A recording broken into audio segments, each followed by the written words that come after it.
A veces, una sola frase, un susurro en el momento justo, puede deshacer el tejido de una vida entera, puede tomar el tapiz que pasaste décadas tejiendo, con hilos de confianza, amor y memoria, y tirar de un único hilo suelto hasta que todo se deshace en tus manos. Mi historia, la verdadera historia que ahora cargo como una piedra lisa en el bolsillo, comenzó con uno de esos susurros. Es una historia sobre cómo las voces más silenciosas pueden ser las que nos salvan. Y así como la voz de aquel muchacho me alcanzó, espero que mi voz los alcance a ustedes. Si las historias de resiliencia y verdades inesperadas les interesan, los invito a formar parte de nuestra comunidad, a suscribirse al canal, porque cada historia compartida es una luz encendida en la oscuridad de otra persona. La mía comenzó en la oscuridad de una mentira, en un domingo de sol en Oaxaca. El olor del mole poblano de mi hija, Verónica, siempre fue el olor de casa, de fiesta, de familia. Un aroma rico y complejo, con notas de chocolate, chiles secos y canela, que prometía consuelo y comunión. Aquel domingo, sin embargo, el aire en su cocina moderna e impecable en la colonia Centro parecía pesado, el olor espeso y sofocante. Yo estaba en la escalera que llevaba al jardín, de camino a buscar un poco de hierbabuena para el té, cuando una mano joven y vacilante me tocó el brazo. Me di la vuelta. Era Mateo, el muchacho repartidor de la cocina económica de la esquina, un joven delgado con ojos serios y un bigote incipiente. Solía traer las tortillas frescas o algún ingrediente que Verónica olvidaba. Miró por encima del hombro, hacia el comedor donde mi hija se reía de algo que su marido, Javier, decía. El sonido de su risa, que antes me calentaba el alma, de repente sonó hueco, metálico. Mateo se inclinó. Su aliento olía a Coca-Cola y a urgencia. Sus palabras fueron un soplo cálido y aterrador contra mi oído. «Señora Refugio», susurró, su voz tan baja que apenas pude oírla por encima del zumbido del refrigerador. «Tenga cuidado. Su hija le puso algo raro a su plato de mole». Yo la vi. El mundo se inclinó. El pasamanos de hierro forjado se sintió frío bajo mi mano temblorosa. Miré el rostro de Mateo. No había malicia allí, solo un miedo genuino y una preocupación que no tenía sentido. ¿Por qué diría algo así? ¿Verónica? ¿Mi Verónica? La niña que acuné en mis brazos, a quien enseñé a hacer sus primeras tortillas. La mujer cuyo éxito me llenaba de un orgullo feroz. ¿Qué? Logré decir, mi propia voz un hilo débil. Estaba en la cocina entregando el queso, continuó él, deprisa. Ella pensó que ya me había ido.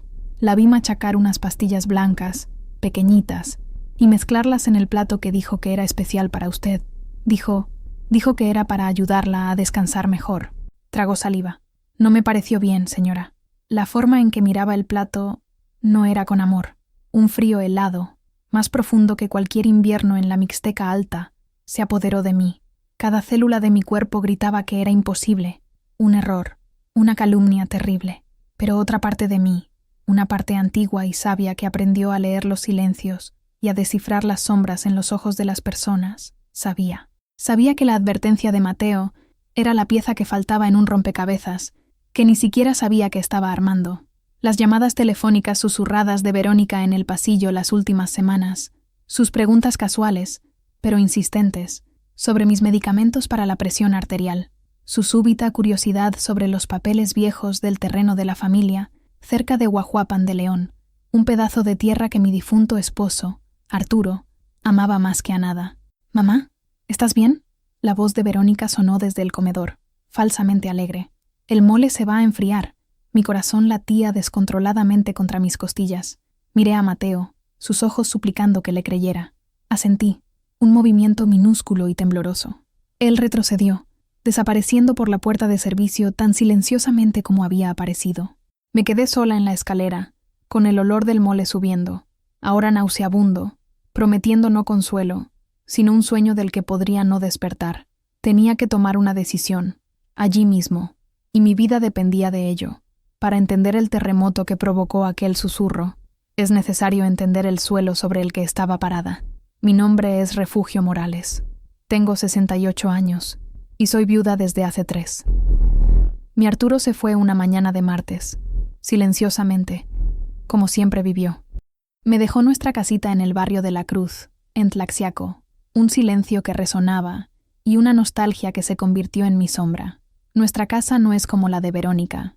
Las paredes son de adobe grueso, encaladas de blanco todos los años antes del Día de Muertos. El suelo es de cemento rojo pulido, siempre fresco bajo mis pies descalzos. En el pequeño patio, mis bugambillas explotan en colores fucsia y naranja, y el aire huele a tierra húmeda y al cilantro de mi huerto. Mi vida es un ritmo de pequeños rituales. Me despierto antes que el sol, cuando el aire todavía está frío y huele a humo de leña de las panaderías vecinas. Hago café de olla, fuerte y dulce con piloncillo y canela. Converso con el retrato de Arturo que está en la pared de la sala, contándole mis sueños, los dolores en mis articulaciones y el precio del tomate en el mercado. Su marco de madera oscura es mi confesionario, su sonrisa silenciosa, mi absolución. Soy una mujer de la Mixteca. Mi piel está curtida por el sol. Mis manos son un mapa de líneas profundas de una vida de trabajo, amasando masa, arrancando malas hierbas, sosteniendo las manos febriles de mis hijos. No soy una mujer de muchas palabras. Arturo solía decir que yo podía tener una conversación entera solo con levantar una ceja. Aprendí a observar, a sentir las corrientes invisibles que fluyen entre las personas, a notar la diferencia entre una sonrisa que viene de los ojos y una que se limita a estirar los labios. Verónica es mi única hija, la luz de mis ojos. Mi hijo, Rafael, vive en el norte, cerca de Tijuana, y rara vez lo vemos. Verónica fue la que se quedó, inteligente, ambiciosa.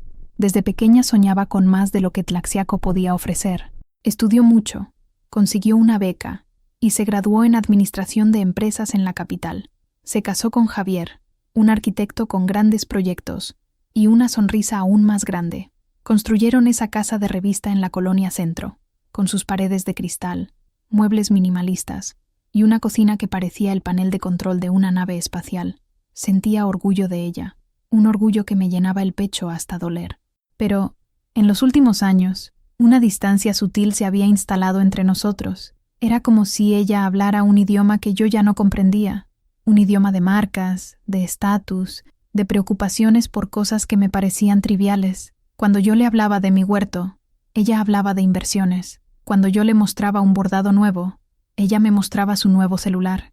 El amor todavía estaba allí, yo creía, pero estaba enterrado bajo capas de algo que no podía nombrar. Quizás era la vida, o quizás era otra cosa. Aquella mañana de domingo, antes de tomar el autobús para Oaxaca, estaba en mi patio, regando mis geranios. El aire estaba limpio y fresco. Un colibrí se cernía sobre una flor de hibisco, sus alas un borrón iridiscente. Sentí una paz profunda, la paz de una vida sencilla, arraigada en la tierra y en la memoria. No sabía que me estaba despidiendo de esa paz. No sabía que, en pocas horas, el suelo bajo mis pies, el mismo suelo que me había sostenido durante 68 años, se abriría en una grieta oscura y aterradora, amenazando con tragarme por completo. El viaje en autobús de Tlaxiaco a Oaxaca de Juárez dura unas 3 horas, un zigzagueo entre las montañas de la Sierra Mixteca. Normalmente, me encanta ese viaje. El paisaje se despliega como un libro de cuentos. Valles áridos salpicados de cactus, pueblos dormidos enclavados en las laderas, campos de maíz luchando contra la sequía. Siempre me siento junto a la ventana, dejando que mis pensamientos vaguen con las curvas de la carretera. Pero aquel domingo, el viaje fue diferente. Una inquietud, como un enjambre de abejas en mi estómago, no me dejaba en paz. Intenté atribuirla al café fuerte o a la noche mal dormida, pero era más profunda. Era un presentimiento, uno de esos que las mujeres de mi familia llamaban susto, una advertencia del alma. Mientras el autobús roncaba, subiendo por una pendiente empinada, mi mente volvió a las últimas conversaciones con Verónica. Hacía aproximadamente un mes, empezó a llamar con más frecuencia, lo que al principio me agradó, pero su tono era extraño. Había una urgencia forzada en su voz, una dulzura que sonaba ensayada. «Mamá, ¿cómo está tu presión? ¿Estás tomando bien tus medicinas?», preguntaba ella, su voz un poco más alta de lo necesario. «Sí, mi hija, todos los días, después del desayuno, como dijo el doctor». «¿Y no te sientes mareada? ¿Cansada?» «A veces, esas medicinas tienen efectos secundarios, ¿sabes? Pueden hacer que una persona duerma más profundamente. En su momento, pensé que era solo preocupación. Ahora, sentada en el asiento de vinilo gastado del autobús, sus palabras resonaban con un significado siniestro. ¿Por qué el énfasis en dormir más profundamente? Luego vinieron las preguntas sobre el terreno. Era un pedazo de tierra a unos kilómetros de Guajuapan de León, heredado de mis padres. No era grande, ni particularmente fértil, pero tenía una vista magnífica del valle y un arroyo corría a lo largo de una de sus fronteras. Arturo y yo soñábamos con construir allí una pequeña cabaña para nuestra vejez. Era nuestro refugio, nuestro pedacito de cielo, como él lo llamaba. Desde su muerte, apenas había ido. El dolor era demasiado grande. Mamá, esos papeles de la tierra de Guajuapan, ¿dónde los guardas?, preguntó Verónica en una llamada, en medio de una conversación sobre el tiempo. Es solo por organización, para asegurar que todo esté en orden. Están en la caja de madera de tu padre, con los otros documentos importantes. Respondí sin pensarlo mucho. Y la escritura está solo a tu nombre ahora, ¿verdad? La pregunta quedó flotando en el aire. Sentí una punzada de incomodidad. Sí, Verónica, está a mi nombre. ¿Por qué? Oh, por nada, mamá. Curiosidad, dijo rápidamente, cambiando de tema a los nietos, Carlos y Mariana. Ahora, con el sol pegando en la ventana del autobús y el paisaje desfilando afuera, esas conversaciones se alineaban como cuervos en un cable eléctrico, agoreros y oscuros. Recordé también una noche, hacía 2 semanas, cuando la llamé y escuché voces masculinas y enojadas de fondo antes de que contestara, jadeante. Son solo unos socios de Javier, mamá. Hablamos mañana, dijo, y colgó abruptamente. El autobús comenzó a descender hacia el valle de Oaxaca. A lo lejos, la ciudad se extendía, un mosaico de tejados de terracota y cúpulas de iglesias coloniales. Normalmente, la vista de la ciudad me llenaba de una alegría anticipada. Era el día de ver a mis nietos, de abrazar a mi hija. Pero hoy, una niebla de miedo lo enturbiaba todo. Me sentí como una extraña en camino a un lugar desconocido, no como una madre en camino a la casa de su hija. El zumbido en mi estómago se intensificó. Era el sonido de la alarma de mi corazón, tratando de advertirme que viajaba hacia un peligro que tenía el rostro de la persona que más amaba en el mundo. La casa de Verónica y Javier en la colonia Centro es una fortaleza de modernidad. Está en una calle tranquila y arbolada, pero se destaca de las casas vecinas, más tradicionales, como una nave espacial que aterrizó en un huerto. Las paredes son de hormigón liso y grandes paneles de cristal. El jardín no tiene el desorden colorido de mi patio. Es un estudio de minimalismo, con césped perfectamente cortado, piedras blancas y algunas plantas esculturales que parecen haber sido colocadas por un decorador. Siempre me sentí un poco fuera de lugar allí. Mi falda bordada y mis guaraches de cuero parecían pertenecer a otro siglo. Sentía que tenía que tener cuidado de no dejar huellas de dedos en los cristales, de no poner mi vaso de agua en la mesa de madera pulida sin un posavasos. Era un lugar para ser mirado, no para ser vivido. Al menos, no de la manera en que yo entendía la vida. Cuando toqué el timbre, fue Verónica quien abrió la puerta. Estaba impecable, como siempre. Llevaba unos pantalones de lino blancos y una blusa de seda azul que realzaba sus ojos oscuros, pero su sonrisa no le llegaba a los ojos. Era una máscara, y yo, por primera vez, podía ver las finas grietas en su superficie. «Mamá, qué bueno que llegaste», dijo, abrazándome. Su cuerpo estaba tenso, sus brazos rígidos. Su perfume, caro y floral, me pareció de repente artificial, químico. «Hola, mi hija». Los nietos vinieron corriendo. Carlos, de 10 años, y Mariana, de 7. Eran la luz de mi vida. Los abracé con fuerza, inhalando el olor a infancia y a galletas de sus cabellos. Por un momento, el calor de sus pequeños cuerpos disolvió el hielo en mi pecho. Eran reales. Su amor era real. Javier apareció desde su estudio, con un celular pegado a la oreja. Me saludó con una sonrisa rápida y distraída. «Refugio, bienvenida». Parecía cansado. Tenía ojeras bajo los ojos y el ceño fruncido por la preocupación. «Vamos a la mesa. El almuerzo está casi listo», anunció Verónica, guiándome hacia el comedor. La mesa ya estaba puesta con una elegancia estudiada. Platos cuadrados, cubiertos pesados, servilletas de lino. En el centro, una cazuela de barro negro de Oaxaca contenía el mole, humeante y oscuro como la noche. Me senté y observé a mi hija. Se movía por la cocina con una agitación nerviosa, una mariposa atrapada dentro de un frasco de vidrio. Dejó caer un tenedor, que hizo un ruido estridente en el suelo de mármol. Se rió, un sonido agudo y sin alegría. Sus ojos pasaban por mí, pero no me veían. Estaban enfocados en algo lejano, algo que la asustaba. Mientras servía los platos, Noté que separó uno, poniéndolo a un lado. «Este es el tuyo, mamá», dijo, su voz tratando de ser casual. Lo hice un poco menos picoso. La mentira era tan obvia. Yo siempre comí más picante que ella. Fue una de las primeras cosas que la advertencia de Mateo me hizo recordar. La excusa era débil, transparente. Trajo el plato y lo colocó frente a mí. Miré la salsa oscura y aterciopelada que cubría un trozo de pavo.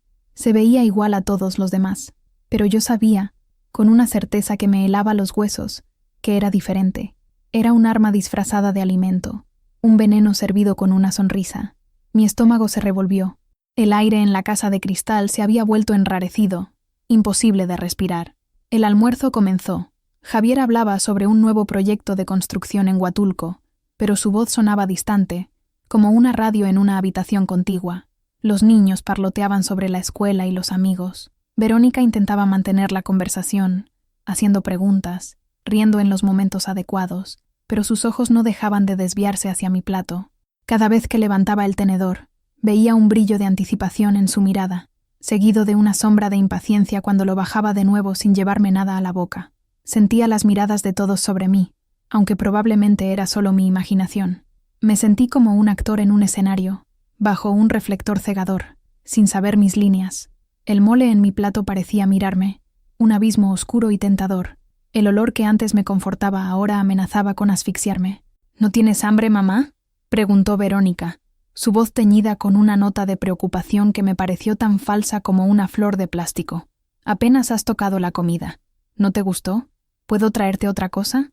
«No, mi hija. Está delicioso. Es solo que...»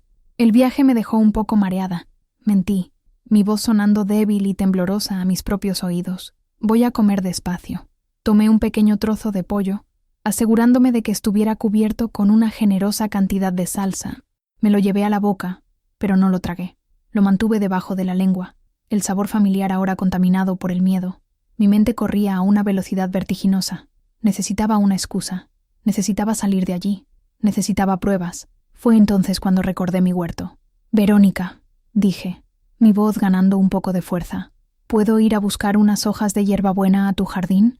Un té de hierbabuena quizás me siente bien al estómago». «Claro, mamá», dijo, pareciendo aliviada de que hubiera encontrado una solución. «¿Sabes dónde está?» Me levanté, mi silla raspando ruidosamente el suelo. Mi corazón latía con fuerza. Era ahora. Caminé hacia la puerta de cristal que daba al jardín, sintiendo los ojos de Verónica en mi espalda. Fue en ese momento, en la pequeña escalera que bajaba al césped, que Mateo me encontró. Después de su susurro, después de que él desapareciera, me quedé paralizada por un segundo. El mundo entero se redujo a ese plato de mole en la mesa. Volví adentro, mis piernas como si fueran de plomo. Verónica me miró, inquisitiva. «No encontré la hierbabuena», murmuré. «Está cerca del romero, mamá. ¿Quieres que vaya a buscarla?» «No, no es necesario. Creo que me está dando una de mis migrañas», dije, llevándome la mano a la frente. La mentira salió fácilmente, un reflejo de autopreservación. La luz aquí es tan fuerte. La decepción en el rostro de Verónica fue fugaz, pero la vi. Fue como un relámpago, iluminando el paisaje oscuro de su intención. Fue reemplazada instantáneamente por una máscara de preocupación. «Oh, mamá, lo siento mucho. ¿Quieres acostarte un poco? Puedo traerte un analgésico». «No, creo que lo mejor es irme a casa, a mi cuarto oscuro. El autobús no tarda mucho en pasar. Si me voy ahora, llego a Tlaxiaco antes del anochecer». El alivio en su rostro era ahora innegable. No quería que me quedara. El plan, fuera cual fuera, había fallado por ahora. Necesitaba que me fuera. «Claro, mamá, si crees que es lo mejor». Mientras ella iba a buscar mi bolso, actué rápidamente. Con la servilleta de lino ocultando mis movimientos, raspé una porción generosa del mole de mi plato en una pequeña bolsa de plástico que siempre llevaba en mi bolso para guardar semillas o baratijas del mercado. Doblé la bolsa, la metí en el fondo de mi bolso, debajo de mi pañuelo y mi cartera.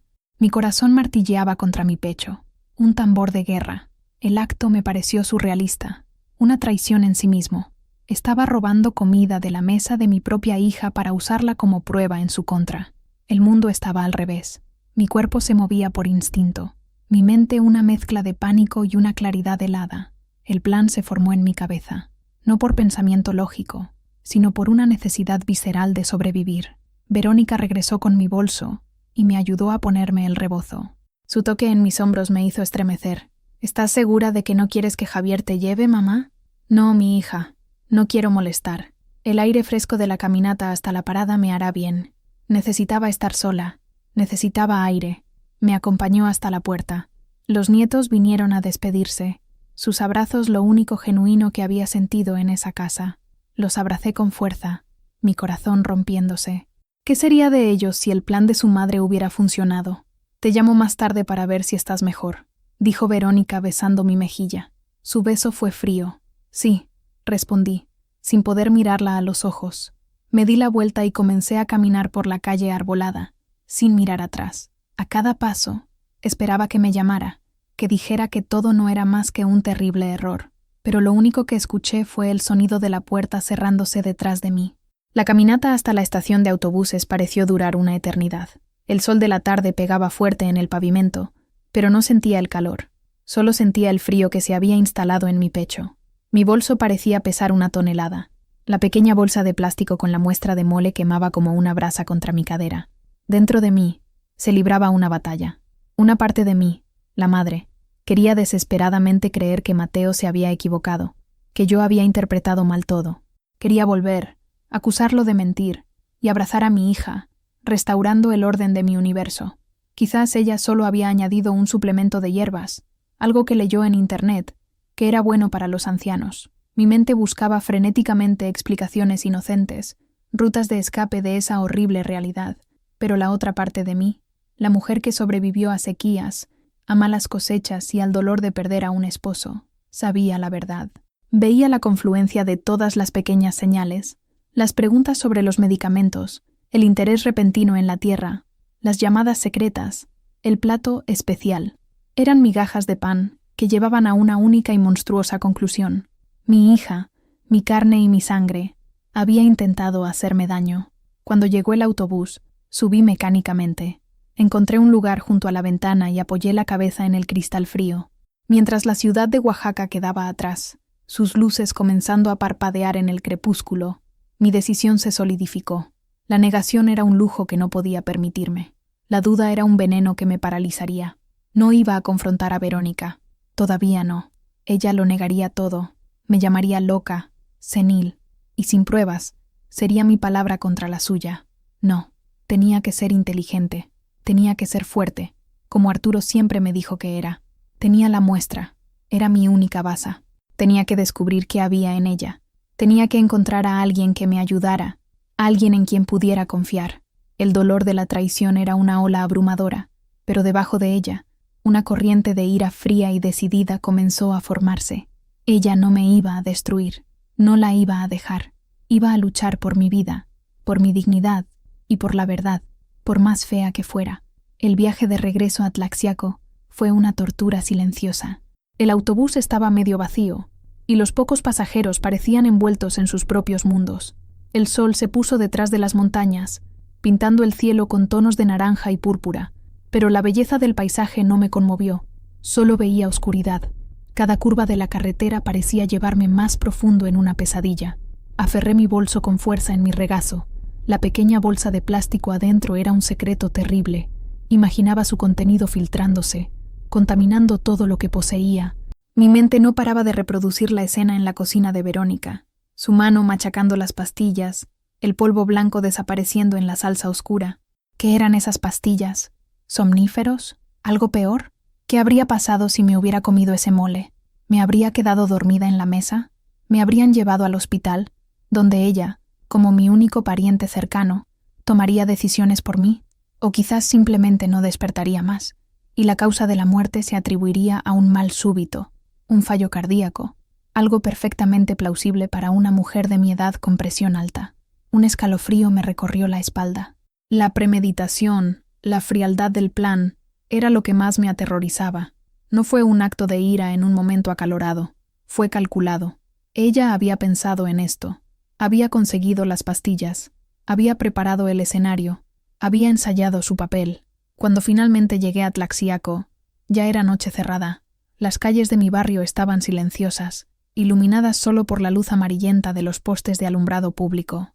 El aire fresco de la noche fue un alivio después del aire viciado del autobús. Caminé a casa, mis guaraches haciendo un sonido suave en el pavimento irregular. Cada sombra parecía una amenaza. Cada perro que ladraba a lo lejos me hacía sobresaltar. Me sentía vulnerable, expuesta. Al abrir la puerta de mi casa, el olor familiar a polvo, a madera vieja y a flores secas me envolvió. Normalmente, era el olor del santuario, de la seguridad. Esa noche, la casa parecía vacía y aterradoramente grande. El silencio que antes me confortaba, ahora resonaba con mi soledad y mi miedo. Fui directa a la cocina. Con las manos temblorosas, saqué la bolsa de plástico de mi bolso, abrí el refrigerador y miré su interior. Había un frasco de mermelada de guayaba casi vacío.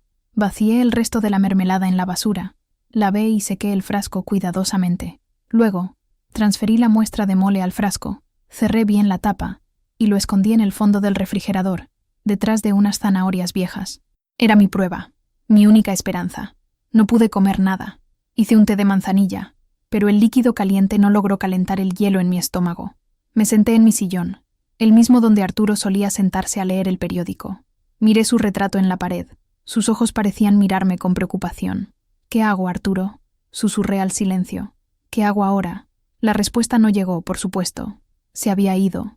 Estaba sola en esto. La noche se extendió ante mí, una vasta extensión de oscuridad e incertidumbre. Sabía que no iba a poder dormir. Sabía que la imagen del rostro de mi hija, sonriendo mientras me ofrecía un plato de veneno, me perseguiría hasta el amanecer. La noche fue un desierto de horas. El reloj de Cuco en la sala, un regalo de bodas, marcaba cada cuarto de hora con una melodía mecánica que me crispaba los nervios. Me acosté en mi cama, pero el colchón parecía de piedras. Cerraba los ojos y veía el rostro de Verónica de niña, con sus dientes de leche faltantes y las rodillas siempre raspadas. La veía en su día de graduación, el rostro brillando de orgullo y promesa. La veía el día de su boda, hermosa en un vestido blanco, llorando de felicidad en mis brazos. ¿Cómo se había transformado esa niña en la mujer que me sirvió ese plato de mole? Me levanté y comencé a caminar por la casa, un fantasma en mi propia vida. Fui a la habitación que había sido de Verónica. Estaba casi como la había dejado. Su colección de muñecas de trapo estaba sentada en un estante, sus ojos de botón mirándome fijamente. Abrí su armario. En el fondo, encontré su caja de tesoros de la infancia, fotografías descoloridas, conchas de nuestro único viaje a la playa en Puerto Escondido, una nota que me había escrito en el Día de la Madre cuando tenía 8 años. «Para la mejor mamá del mundo», decía la caligrafía infantil e irregular. «Te quiero más que todos los dulces de la tienda». Me senté en el suelo frío, con el pequeño trozo de papel en la mano, y las lágrimas que había contenido durante todo el día finalmente llegaron. Lloré en silencio, ahogando los sollozos contra mi rebozo. Lloré por la niña que Verónica había sido. Lloré por la madre que yo pensaba que era. Lloré por la confianza rota, por un amor que ahora parecía haber sido una ilusión. ¿Había sido siempre condicional su amor? ¿Había corroído su ambición su alma hasta el punto de que yo me convirtiera en un obstáculo, un medio para un fin? Recordé a mi propio padre, un hombre rudo del campo. Solía decir: «Nunca confíes en alguien que quiere algo tuyo con demasiada prisa». Nunca había aplicado ese consejo a mi propia hija. El amor nos ciega, nos vuelve tontos. A mitad de la noche, sonó el teléfono, el sonido estridente cortando el silencio. Mi corazón dio un vuelco. Miré el identificador de llamadas. Era ella, Verónica. Dejé que sonara. 1, 2, 3, 4 veces. Luego, el silencio volvió, más pesado que antes. Estaba comprobando si su preocupación era creíble. El sonido del teléfono rompió el hechizo de mi duelo. El dolor se transformó en algo más duro, más afilado. Ira, una ira fría y lúcida. Había violado el santuario más sagrado, el amor de una madre por su hija. Había subestimado mi inteligencia, mi fuerza. Pensaba que yo era solo una viejita del pueblo, fácil de engañar, fácil de desechar. Estaba equivocada. Cuando los primeros rayos de sol grises entraron por la ventana, ya no estaba llorando. Estaba sentada a la mesa de la cocina, con una taza de café en la mano. Mi mente estaba clara. Tenía un plan. No era un plan de venganza. Era un plan de justicia y de supervivencia. Sabía a quién buscar. Sabía que no podía hacer esto sola. Necesitaba a alguien que me escuchara, que me creyera y que supiera qué hacer con la terrible verdad que ahora guardaba en el fondo de mi refrigerador. El lunes por la mañana, me puse mi mejor falda, la negra con bordados de flores rojas, y mi rebozo más sobrio. Peiné mi cabello canoso en un moño apretado y salí de casa. El barrio ya estaba despertando. El olor a tortillas frescas venía de la casa de mi vecina, doña Lupita, y los niños pasaban corriendo de camino a la escuela. Nadie diría que mi mundo se había derrumbado la noche anterior. Por fuera, yo era la misma doña Refugio de siempre. Por dentro, era un paisaje de ruinas. No fui al mercado. No fui a la farmacia. Fui a la parroquia de San Pedro, la vieja iglesia de piedra en el centro de Tlaxiaco, cuyas campanas habían marcado el ritmo de mi vida desde que era niña. No fui a rezar por Verónica, ni a pedir perdón por ella. Fui porque necesitaba un consejo terrenal, una sabiduría que no viniera del cielo, sino de la ley de los hombres. El padre Miguel era el párroco. Era un hombre más joven que yo, con un rostro bondadoso y unas gafas que siempre se le resbalaban por la nariz. Conocía a mi familia desde hacía años. Le había dado la extrema unción a Arturo. Había bautizado a mis nietos. Lo encontré barriendo las hojas secas de la entrada de la iglesia. Sonrió cuando me vio. Doña Refugio, qué bueno verla. ¿Pasó algo? Él podía verlo. Incluso con mi rostro compuesto, podía ver la tormenta en mis ojos. Padre, necesito su ayuda, dije, mi voz firme. No es un asunto para el confesionario. Es un asunto para el mundo real. Me llevó a su pequeña oficina, que olía a libros viejos y a cera de vela. Nos sentamos frente a frente, en una pequeña mesa de madera, con una calma que me sorprendió a mí misma. Le conté todo. Empecé con las extrañas preguntas de Verónica, las llamadas telefónicas, y terminé con el susurro de Mateo en la escalera y la bolsa de mole escondida en mi refrigerador. No lloré.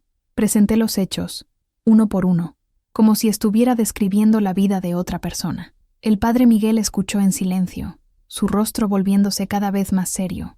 No me interrumpió, no me cuestionó, no me miró con lástima, me miró con respeto. Cuando terminé, permaneció en silencio por un largo momento, sus manos entrelazadas sobre la mesa. Refugio, dijo finalmente, su voz suave pero grave. Esto es una acusación muy seria, la más seria de todas. Lo sé, padre, por eso estoy aquí. No sé qué hacer. No puedo ir a la policía así. Pensarán que soy una vieja loca. Es mi palabra contra la de mi hija, una mujer respetada, con un marido arquitecto. Usted no está loca, dijo firmemente. Su instinto y los hechos que presenta son demasiado fuertes para ser ignorados, y fue sabia al traer una muestra. Pensó por un momento. Usted no necesita un sacerdote, Refugio. Usted necesita un abogado, alguien que la pueda guiar, que la proteja. Mi corazón se hundió. Un abogado. Eso sonaba tan caro, tan complicado. Yo era una pensionista. Apenas tenía dinero para mis gastos. Como si leyera mis pensamientos, el padre Miguel continuó. La parroquia tiene un servicio de apoyo legal para los feligreses que no pueden pagar. Tenemos una abogada voluntaria, la licenciada Sofía Ramos. Es joven, pero es muy inteligente y muy dedicada. Su oficina está en Oaxaca, pero viene a Tlaxiaco todas las semanas. Déjeme llamarla. Creo que querrá escuchar su historia. Tomó el teléfono. Mientras hablaba con la tal Sofía, sentí una pequeña llama de esperanza encenderse en mi pecho. Por primera vez desde el susurro de Mateo, no me sentí completamente sola. Tenía un aliado, alguien que no solo me creía, sino que también sabía cuál era el siguiente paso. La batalla estaba lejos de terminar. De hecho, apenas había comenzado. Pero ahora, al menos, tenía un arma y alguien que me enseñara a usarla. 2 días después, me reuní con la licenciada Sofía Ramos en una pequeña habitación en la parte trasera de la iglesia, que servía de oficina improvisada. No era nada de lo que esperaba. Imaginaba a una mujer mayor, severa. En cambio, Sofía era una mujer de unos 30 años, con el cabello negro y liso recogido en una cola de caballo, y unos ojos oscuros e inteligentes que parecían ver a través de todo. Llevaba unos jeans y una blusa sencilla, pero cargaba un maletín de cuero que parecía muy profesional. Me estrechó la mano con firmeza. Doña Refugio, el padre Miguel me habló de su caso. Siento mucho que esté pasando por esto. Por favor, siéntese y cuénteme todo desde el principio, con todos los detalles que pueda recordar. Su voz era tranquila y tranquilizadora. Había una autoridad silenciosa en ella que me dio confianza. Y así, por segunda vez, conté mi historia. Esta vez fue más fácil. Organicé los eventos en mi cabeza, presentándolos de forma lógica, como ella había pedido. Hablé del comportamiento de Verónica, de las preguntas, del terreno, de la advertencia de Mateo, de mi excusa para irme y del frasco de mole en mi refrigerador. Sofía escuchó atentamente, tomando notas en un cuaderno. Ocasionalmente, me interrumpía para hacer una pregunta aclaratoria. ¿Cuándo empezó a preguntar sobre el terreno exactamente? ¿El chico repartidor Mateo lo conoce bien? ¿Su yerno, Javier? ¿Cómo actuó durante el almuerzo? Sus preguntas eran precisas, como las de un cirujano sondeando una herida. Cuando terminé, se quedó mirando sus notas por un momento. Luego, me miró, su mirada directa y sin rodeos. Doña Refugio, con base en lo que me ha contado, tenemos una sospecha muy fuerte de intento de delito. Su hija pudo haber intentado administrarle una sustancia para incapacitarla, posiblemente para obtener control sobre sus bienes, concretamente el terreno. Oír aquello dicho en voz alta, en términos legales, le dio un peso terrible y real. Lo había sabido, pero no me había atrevido a formular la idea de forma tan cruda. ¿Qué podemos hacer?, pregunté, mi voz fallando. El primer paso, y el más crucial, es analizar esa muestra, dijo. Necesitamos saber qué hay en ese mole. Esa será nuestra prueba fundamental. Sin eso, es su palabra contra la de ella. Me encargaré de enviar la muestra a un laboratorio de confianza en Oaxaca. Tardará unos días en obtener los resultados. Me explicó el proceso, los costos, y me aseguró que el fondo de la parroquia cubriría el análisis. El segundo paso, continuó, es hablar con su testigo principal, el repartidor, Mateo. Su declaración es vital. Es la única persona que vio a su hija adulterar la comida. Necesitamos encontrarlo y asegurarnos de que esté dispuesto a testificar oficialmente, si es necesario. Parecía asustado, dije. Es solo un muchacho. Lo sé. Y por eso tenemos que abordarlo con cuidado. Iré con usted. Juntas. Podemos convencerlo de la importancia de su testimonio. Finalmente, me dio una instrucción muy clara. Hasta que tengamos los resultados del laboratorio, usted no debe tener ningún contacto con su hija. Si llama, no conteste. Si aparece aquí, no la deje entrar. Invéntese una excusa, diga que está enferma, que fue a visitar a un pariente a otra ciudad, lo que sea necesario. No la confronte. No le dé ninguna indicación de que sospecha algo. Nuestra única ventaja en este momento es el elemento sorpresa. Salí de esa reunión sintiéndome exhausta, pero también extrañamente fortalecida. La niebla de miedo y confusión se había disipado, reemplazada por un camino claro, aunque aterrador. Tenía un plan, tenía una aliada. Sofía Ramos era mi general en esta guerra que no había elegido, pero que ahora tenía que luchar. Y la primera batalla sería encontrar a un joven repartidor de comida que tenía la llave de mi verdad. Al día siguiente, Sofía pasó a recogerme a Tlaxiaco en su pequeño coche polvoriento. Juntas, hicimos el viaje a Oaxaca. Mi corazón latía más rápido a medida que nos acercábamos a la ciudad. Volver al lugar del crimen, por así decirlo, era desconcertante. Cada calle, cada esquina, parecía ahora cargada de una memoria siniestra. La cocina económica donde trabajaba Mateo era un pequeño establecimiento en una calle concurrida, no muy lejos de la casa de Verónica. El olor a fritura y a guisados flotaba en el aire. El lugar era modesto, con algunas mesas de plástico y un mostrador donde una mujer robusta y de rostro severo servía a los clientes. Sofía se acercó a la mujer con una mezcla de respeto y firmeza. «Buenos días, señora. Buscamos a uno de sus empleados, un joven llamado Mateo».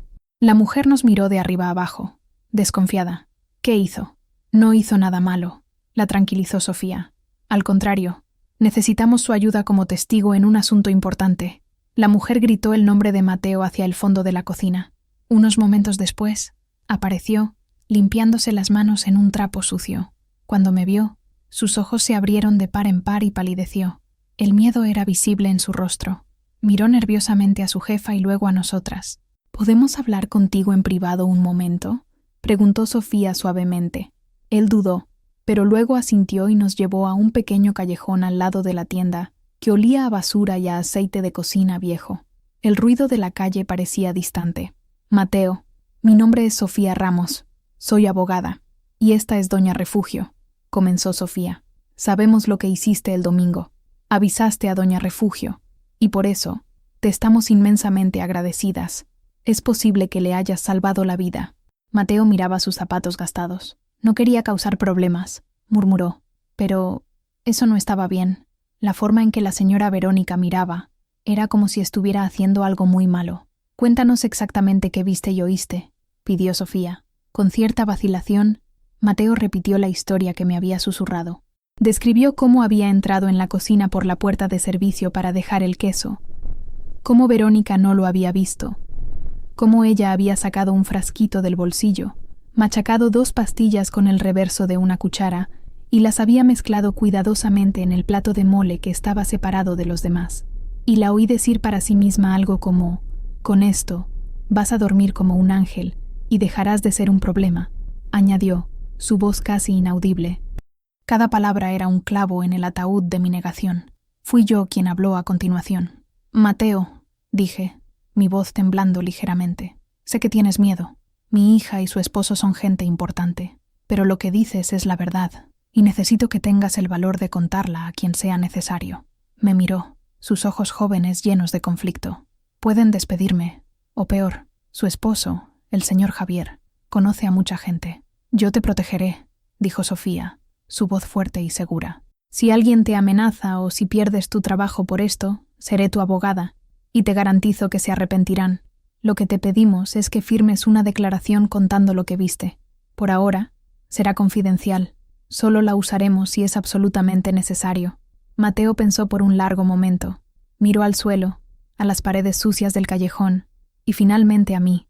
Vi un cambio en su mirada. El miedo todavía estaba allí, pero fue superado por un sentido del deber, de hacer lo correcto. «Está bien», dijo, su voz más firme. «Lo haré, por usted. Usted me recuerda a mi abuela». En ese callejón sucio, sentí una ola de gratitud tan intensa que casi me hizo llorar. Ese muchacho, un extraño, estaba arriesgando su sustento, quizás incluso su seguridad, por mí. Su decencia era un faro en la oscuridad de la traición de mi propia hija. Sofía sacó un cuaderno y un bolígrafo de su maletín, y allí mismo, apoyado en una pared de ladrillos, Mateo escribió y firmó su verdad. Los días que siguieron fueron los más largos de mi vida. La espera de los resultados del laboratorio era una forma de tortura lenta. Cada día que pasaba sin noticias era un día más para que mi ansiedad creciera, para que la duda se infiltrara en las grietas de mi certeza. ¿Y si el laboratorio no encontraba nada? ¿Y si Mateo, a pesar de su declaración, cambiaba de opinión y desaparecía? ¿Y si yo estaba, después de todo, terriblemente equivocada? Pasé la mayor parte del tiempo en casa, un refugio que se había convertido en una prisión. El teléfono era mi enemigo. Verónica llamaba todos los días, a veces 2 o 3 veces. Su voz en el buzón de voz sonaba cada vez más tensa, su preocupación forzada dando paso a una irritación mal disimulada. «Mamá, ¿por qué no contestas? Me estoy preocupando. ¿Está todo bien? Por favor, devuélveme la llamada». Cada llamada era una prueba para mi resolución. Una parte de mí, la madre herida, quería contestar y gritarle mi dolor y mi rabia, pero la voz tranquila de Sofía resonaba en mi mente. «No la confronte. Nuestra única ventaja es el elemento sorpresa». Así que me mantuve en silencio. Le pedí a mi vecina, doña Lupita, que dijera a quien preguntara que me había ido al pueblo de una prima, a ayudar con un familiar enfermo. Era una mentira, pero era una mentira necesaria para mi supervivencia. Las noches eran las peores. El sueño era un visitante raro y fugaz. Me acostaba en la oscuridad y mi mente se negaba a apagarse. Revivía mi vida con Verónica, buscando señales, pistas que podría haber ignorado. Recordé su envidia cuando una prima consiguió un coche nuevo, su frustración cuando los proyectos de Javier no daban tanto dinero como esperaban, sus quejas sobre estar atrapada mientras sus amigos viajaban por el mundo. Eran cosas que había descartado como ambiciones normales de la juventud. Ahora, parecían semillas oscuras que finalmente habían germinado. Para distraerme, me sumergí en el trabajo. Arranqué las malas hierbas de mi patio con una furia que no sentía en años. Lavé todas las cortinas, fregué el suelo hasta que brilló, organicé la caja de herramientas de Arturo. Intenté cansar mi cuerpo para silenciar mi mente. Pero incluso mientras mis manos estaban ocupadas, mi alma estaba en tumulto. Un día, al limpiar un estante alto, encontré un viejo álbum de fotos. Me senté en el suelo y comencé a hojearlo. Había una fotografía de Verónica con unos 5 años, sentada en los hombros de Arturo, riendo con la cabeza echada hacia atrás, su rostro pura alegría e inocencia. Miré esa imagen por un largo tiempo. ¿Dónde se había perdido? ¿Qué le habían hecho la vida, o sus elecciones, para transformarla en la mujer que era hoy? Un dolor profundo, diferente de la ira o el miedo, se apoderó de mí. Era el dolor del luto. Estaba de luto por la hija que pensaba que tenía, por la familia que creía haber construido. La mujer que intentó drogarme y la niña de esa fotografía no podían coexistir en la misma persona, y sin embargo, coexistían. Y esa era la verdad más dolorosa de todas. Finalmente, al cabo de una semana que pareció un año, sonó el teléfono. Era un número que no reconocí. Contesté con el corazón en la boca. «¿Doña Refugio? Soy Sofía». Su voz era tranquila, pero había una nota de acero en ella. «Tengo los resultados». Me quedé en silencio, incapaz de hablar, esperando el veredicto que definiría el resto de mi vida. Hubo una pausa en la línea que pareció estirarse por una eternidad. Podía oír mi propia respiración, superficial y rápida. Podía sentir la sangre pulsar en mis oídos.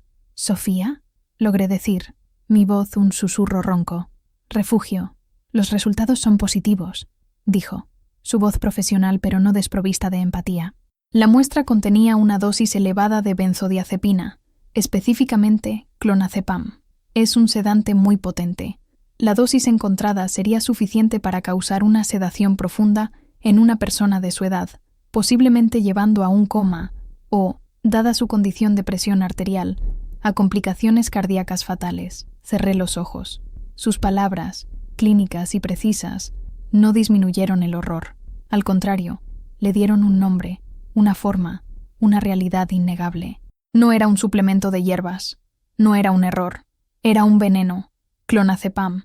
El nombre sonaba extraño y clínico, un contraste brutal con el nombre familiar del plato en el que había sido servido, mole. Me senté pesadamente en la silla más cercana. Mis piernas no podían sostenerme. «¿Refugio? ¿Sigue ahí?», preguntó Sofía amablemente. «Sí», respondí, mi voz saliendo más fuerte de lo que esperaba. La confirmación, por horrible que fuera, trajo consigo una extraña claridad. La duda había desaparecido. La agonía de la incertidumbre había terminado. Ahora quedaba la terrible certeza. Y con la certeza vino la resolución. «¿Qué hacemos ahora?», pregunté. «Ahora tenemos un caso», dijo Sofía. «Tenemos su declaración, tenemos la declaración del testigo ocular, y tenemos la prueba física y forense. Estos tres elementos juntos son muy poderosos. El siguiente paso es entender el porqué. El motivo es lo que va a conectar todos los puntos para la policía y para un juez. El terreno», dije sin dudar. «Tiene que ser el terreno cerca de Guajuapan». «Exactamente. Con usted incapacitada o, peor, su hija, como su única heredera cercana aquí en México, tendría control sobre sus bienes. Necesitamos probar que tenía una necesidad urgente de dinero. Eso proporcionará el motivo y solidificará nuestro caso». «¿Cómo hacemos eso?». «Tengo mis métodos», dijo Sofía, y por primera vez escuché un toque de dureza en su voz. «Haré algunas investigaciones discretas sobre las finanzas de su hija y su yerno. La gente con deudas deja un rastro. Y soy muy buena siguiendo rastros. Deme unos días. Y, Refugio, por favor, siga siendo fuerte. No contacte a su hija bajo ninguna circunstancia. Nos estamos acercando». Colgué el teléfono.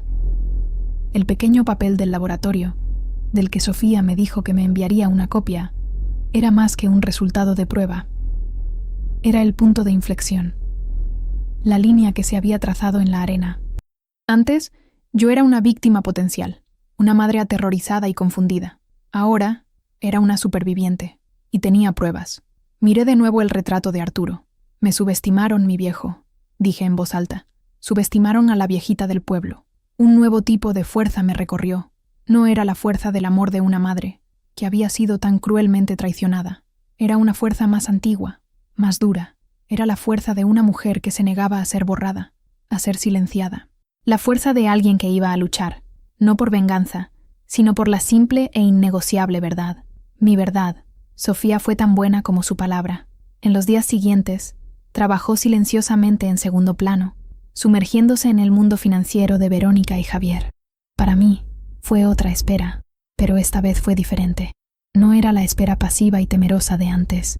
Era la espera de un soldado antes de una batalla, sabiendo que sus generales están trazando los mapas y preparando las armas. Continué mi rutina, pero con un propósito renovado. Cuidaba mi casa no como una distracción, sino como un acto de desafío. Mi casa era mi territorio, mi santuario, y lo estaba protegiendo. Me negué a dejar que la oscuridad de mi hija manchara la luz de mi pequeño mundo. Finalmente, Sofía me llamó de nuevo. Lo encontré, dijo sin preámbulos. Su voz era la de una cazadora que había acorralado a su presa. Es peor de lo que pensaba. Me explicó lo que había descubierto a través de contactos e investigaciones que solo ella conocía. Javier, el arquitecto de éxito, no era tan exitoso.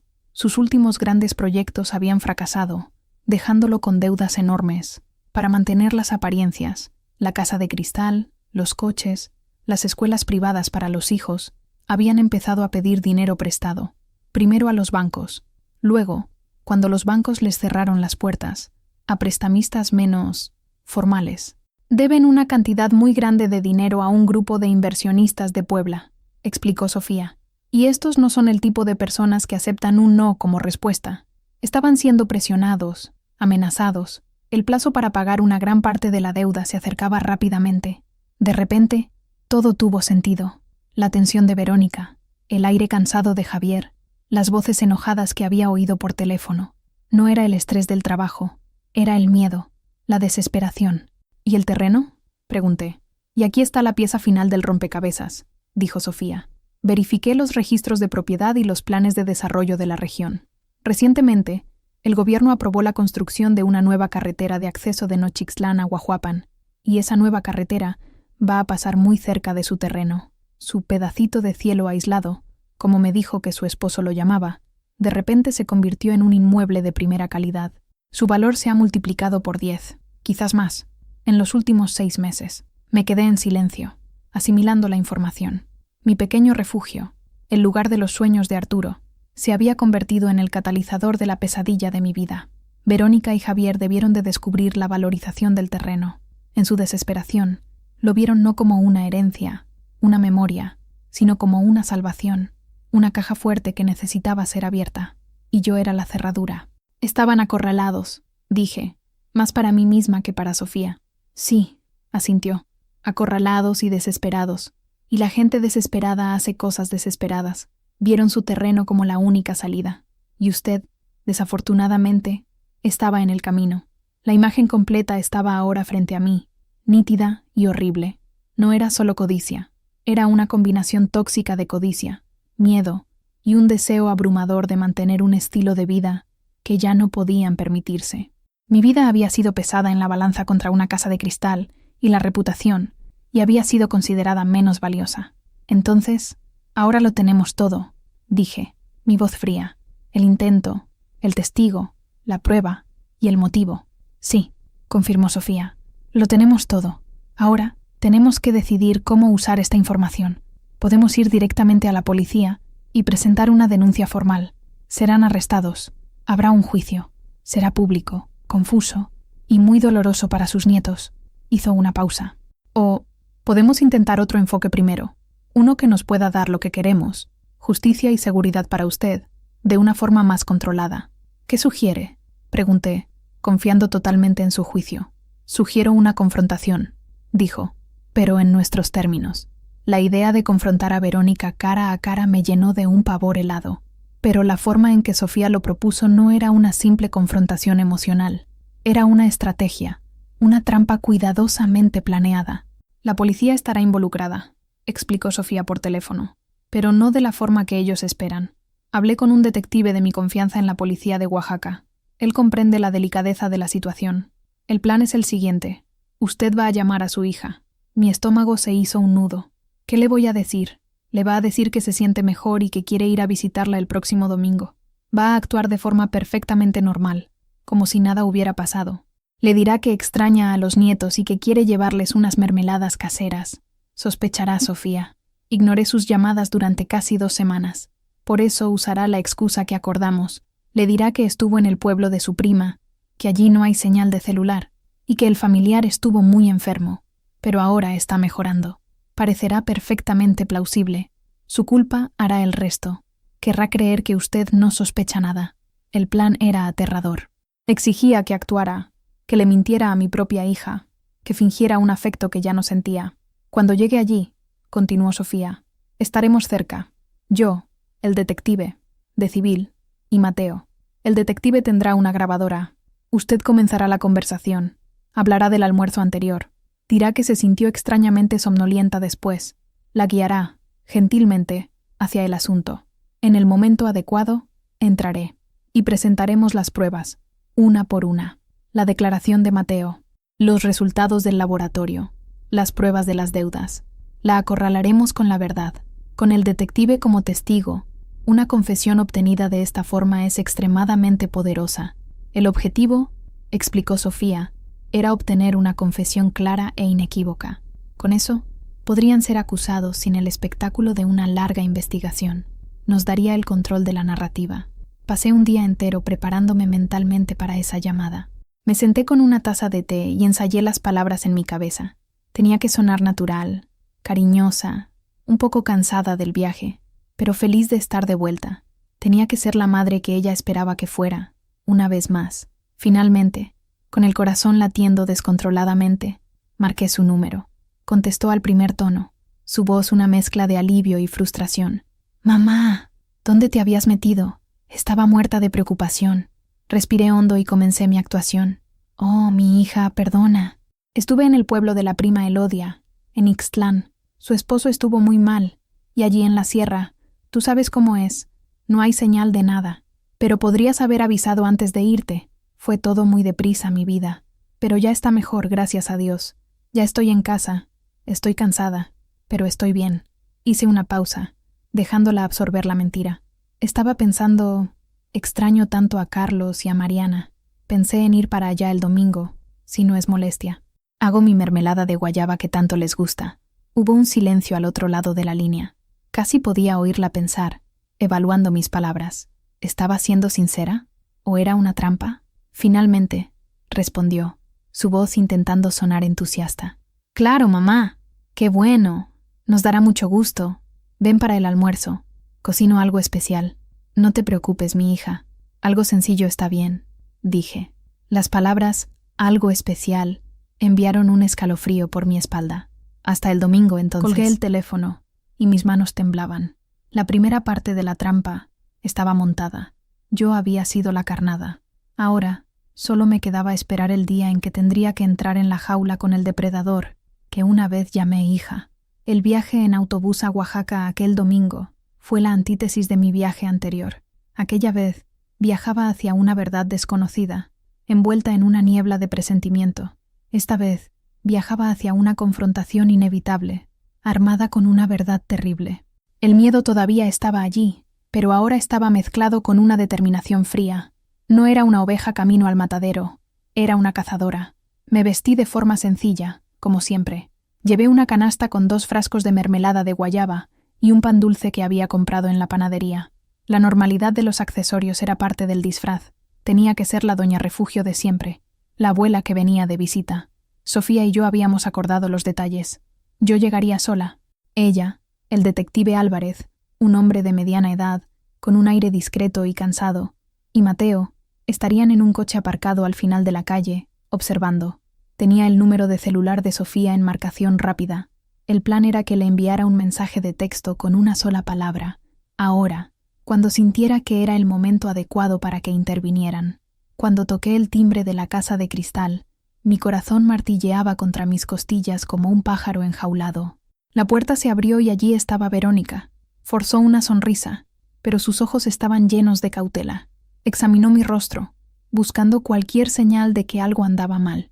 «Mamá, qué bueno verte», dijo abrazándome. Esta vez me preparé para su tacto. No me estremecí. Le devolví el abrazo de forma breve y neutra. «También me alegro de verte, mi hija, y de ver a mis nietos».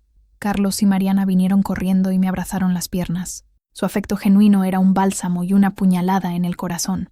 ¿Cómo podía Verónica mirar estos rostros inocentes y planear algo tan monstruoso? Les entregué la mermelada y el pan, y corrieron a la cocina, felices. Javier no estaba en casa. Tuvo que ir a una reunión de última hora. Un problema con una obra, explicó Verónica. Era demasiado conveniente. Quizás no tuvo el valor de enfrentarme, o quizás era parte de su plan, para que ella pudiera lidiar conmigo sola. Mejor así. Nos sentamos en la sala, la misma sala donde, semanas antes, mi mundo había comenzado a desmoronarse. El sol entraba por las enormes ventanas, haciendo bailar el polvo en el aire. Verónica me sirvió un vaso de agua de Jamaica. La observé atentamente mientras lo preparaba. Sus manos temblaban ligeramente. Intentó mantener una conversación trivial. Habló de la escuela de los niños, de una nueva serie que estaba viendo, del tiempo. Yo respondía con monosílabos, dejando que el silencio flotara incómodamente entre nosotros. Yo tenía el control del ritmo. Estaba dejando que la tensión aumentara. No aguantó mucho. «Mamá, pareces distante. ¿Estás bien de verdad? Me preocupé tanto cuando no me llamaste». «Estoy cansada, Verónica. Fue una semana difícil con la familia de Elodia». Mentí, mirándola directamente. «Pero ahora que estoy aquí, me siento mejor». Hice una pausa, preparándome para el siguiente paso. «Sabes, es curioso. Desde la última vez que estuve aquí, ese domingo, no me he sentido muy bien. He tenido unos mareos extraños, un cansancio que no se me quita». Vi un destello de pánico en sus ojos, rápidamente disimulado. «¿En serio, mamá? Debe ser tu presión. Tienes que cuidarte mejor». «Quizás», dije manteniendo mi mirada fija en la suya, pero fue una somnolencia tan extraña, especialmente después de ese almuerzo. Tu mole estaba delicioso, como siempre, pero me dejó tan pesada, tan somnolienta, casi como si me hubiera tomado una de mis pastillas para dormir, pero yo no había tomado nada. Su rostro perdió todo el color. Su máscara de normalidad se estaba resquebrajando. Abrió la boca para decir algo, pero no salieron palabras. Mi pulgar flotaba sobre la pantalla de mi celular en mi bolsillo. El momento se acercaba. «¿Somnolienta?», repitió Verónica, su voz un chillido agudo. «Mamá, no digas tonterías. Solo fue un almuerzo». «Ya no eres joven. Quizás la comida te cayó mal». Intentó reír, pero el sonido fue como rascar con las uñas una pizarra. No aparté la mirada. Continué mirándola fijamente, dejando que mi silencio hablara por mí. Dejé que mi acusación silenciosa flotara en el aire entre nosotros. Empezó a moverse incómodamente en el sofá caro, alisando los pantalones de lino que no necesitaban ser alisados. «Yo sé lo que sentí, Verónica», dije, mi voz baja y firme. «Y también sé que ese plato de mole era solo para mí. Insististe en que era especial, menos picoso. Pero yo no te pedí nada de eso». El pánico en sus ojos se transformó en ira defensiva. «¿Pero qué estás insinuando? ¿Que yo, tu propia hija, te haría daño? Después de todo lo que he hecho por ti, ¿te estás volviendo senil? ¿Es eso?». Sus palabras estaban diseñadas para herirme, para desequilibrarme, para hacerme dudar de mí misma, pero no funcionaron. Estaba anclada en mi verdad, una roca contra la cual sus mentiras se rompían. «La senilidad no tiene nada que ver con esto», respondí calmadamente. «Esto tiene que ver con lo que pasó en esta casa hace 2 semanas, y tiene que ver con por qué pasó». Me levanté y caminé hacia la ventana, dándole la espalda por un momento. Miré a la calle y vi el coche discreto parado al final de la manzana. Estaban allí. No estaba sola. Respiré hondo y me di la vuelta para encararla de nuevo. «Sé de las deudas, Verónica», dije. «Sé de los prestamistas de Puebla, y sé que el terreno de Guajuapan vale mucho dinero ahora». Fue como si le hubiera dado un puñetazo en el estómago. Se quedó sin aire, su rostro una máscara de shock e incredulidad. Su fachada de hija preocupada se desmoronó por completo, revelando a la mujer aterrorizada y acorralada que había debajo. ¿Cómo sabes eso?», tartamudeó. «Eso no importa. Lo que importa es que estaban desesperados. Y vieron el terreno de tu padre como su única salida. Y yo estaba en su camino». Lágrimas de ira y de autocompasión comenzaron a correr por su rostro. «Usted no entiende. No tiene idea de la presión en la que estábamos. Nos amenazaron. Amenazaron a nuestros hijos. ¿Qué querías que hiciéramos? Cualquier cosa menos esto», grité, mi propia calma finalmente rompiéndose. El dolor y la rabia de semanas salieron a la superficie en una ola abrumadora. Podían haberme pedido ayuda. Podían haber vendido esta casa, sus coches. Podían haber sido honestos. Pero no, eligieron el camino más fácil, el camino más monstruoso. Decidieron borrarme. «No iba a matarte», gritó, levantándose, su cuerpo temblando. Solo quería que durmieras, para poder tener acceso a los papeles, para conseguir un préstamo contra el terreno. Era solo para darnos tiempo. Te lo juro, mamá. Era solo para que durmieras». Era una confesión. Torpe, desesperada, llena de excusas. Pero era una confesión. Lo había admitido. Con la mano temblorosa en el bolsillo, saqué el celular y envié el mensaje de texto. Ahora, el timbre de la puerta sonó, un sonido claro y decisivo que cortó la atmósfera febril de la sala. Verónica miró hacia la puerta, confundida y asustada. ¿Esperas a alguien?, preguntó, su voz un susurro. Sí, respondí, mi voz fría como el hielo. Estoy esperando. Abre la puerta, Verónica. Verónica caminó hacia la puerta como un autómata. Su mente debía de estar girando, tratando de procesar la rapidez con la que la situación se había salido de su control. Abrió la puerta y retrocedió un paso, su rostro contorsionándose en una expresión de puro terror. En la puerta estaban Sofía Ramos, con su maletín de cuero bajo el brazo y una expresión de sombría determinación, y el detective Álvarez, cuyo aire cansado no podía ocultar la autoridad que emanaba de él. Y, un paso detrás de ellos, pálido pero resuelto, estaba Mateo. ¿Qué es esto?, tartamudeó Verónica, mirándome a mí y a los recién llegados. Esto, Verónica, es la verdad, dijo Sofía, entrando en la sala sin ser invitada. El detective y Mateo la siguieron. Hemos venido a tener una conversación. Verónica miró a Mateo, y una chispa de comprensión y de furia brilló en sus ojos. Tú, siseó. ¿Qué hiciste? Hice lo correcto, dijo Mateo, su voz sorprendentemente firme, aunque pude ver que sus manos temblaban. Sofía tomó el control. Se volvió hacia Verónica, su voz tranquila y cortante. Verónica Morales, mi nombre es Sofía Ramos. Soy la abogada de su madre. Y este es el detective Álvarez, de la Policía Ministerial de Oaxaca. Tenemos razones para creer que, el domingo día 14, usted intentó administrar una sustancia peligrosa a su madre, Refugio Morales, con la intención de incapacitarla. ¡Eso es un absurdo! ¡Es una mentira!, gritó Verónica, su voz subiendo una octava.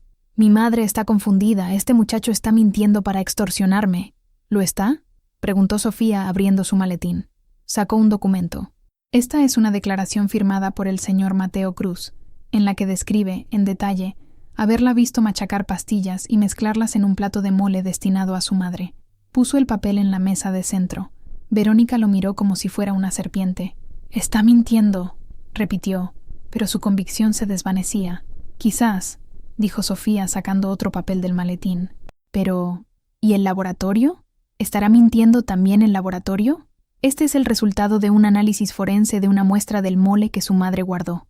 Detectó una alta concentración de clonazepam, un sedante potente, una dosis que podría haber sido fatal. El segundo papel se unió al primero en la mesa. El rostro de Verónica estaba ahora blanco como la cera. Me miró, sus ojos suplicando, buscando una salida que no existía. Y, finalmente, dijo Sofía, su tono ahora implacable, tenemos esto. No sacó un papel, sino que empezó a hablar. Registros bancarios, informes de crédito, declaraciones de testigos anónimos, todo detallando la deuda abrumadora que usted y su esposo tienen con un grupo de prestamistas de Puebla, y la súbita y masiva valorización del terreno en Guajuapán de León, propiedad de su madre. Juntando las piezas, el motivo se vuelve dolorosamente claro. ¿No cree, detective? El detective Álvarez, que había permanecido en silencio hasta entonces, dio un paso al frente. Señora Morales, la confesión que acaba de hacerle a su madre, antes de que llegáramos, fue grabada, dijo, tocando un pequeño dispositivo en el bolsillo de su camisa. En este momento, tengo pruebas y testigos suficientes para arrestarla por intento de homicidio. El mundo pareció detenerse. La palabra homicidio flotó en el aire de esa sala inmaculada, una mancha fea e indeleble. Verónica miró las pruebas en la mesa, los rostros impasibles de Sofía y del detective, la mirada asustada pero firme de Mateo, y finalmente a mí, y en ese momento se quebró. Un sonido extraño y gutural salió de la garganta de Verónica, un sollozo que se convirtió en un gemido de desesperación absoluta. Sus piernas cedieron y cayó de rodillas en la alfombra cara, su cuerpo sacudido por convulsiones de llanto. La arrogancia, la negación, la ira, todo se disolvió, dejando solo el cascarón de una mujer rota. Era verdad, sollozó, el rostro enterrado en las manos. Era todo verdad, pero lo juro, no quería matarla. Nunca quise eso. El detective Álvarez intercambió una mirada con Sofía. Nadie dijo nada. La dejaron hablar. Dejaron que el veneno saliera. Estábamos tan desesperados, continuó, su voz ahogada por las manos. Javier lo perdió todo, todo. Y esa gente de Puebla, No son como el Fueron banco. a la escuela de Carlos. Me siguieron al supermercado. Dijeron que si no pagábamos, ellos iban a lastimar a nuestros hijos. Levantó el rostro, su rímel caro corriendo por sus mejillas en ríos negros. Me miró, sus ojos implorando una absolución que no podía darle.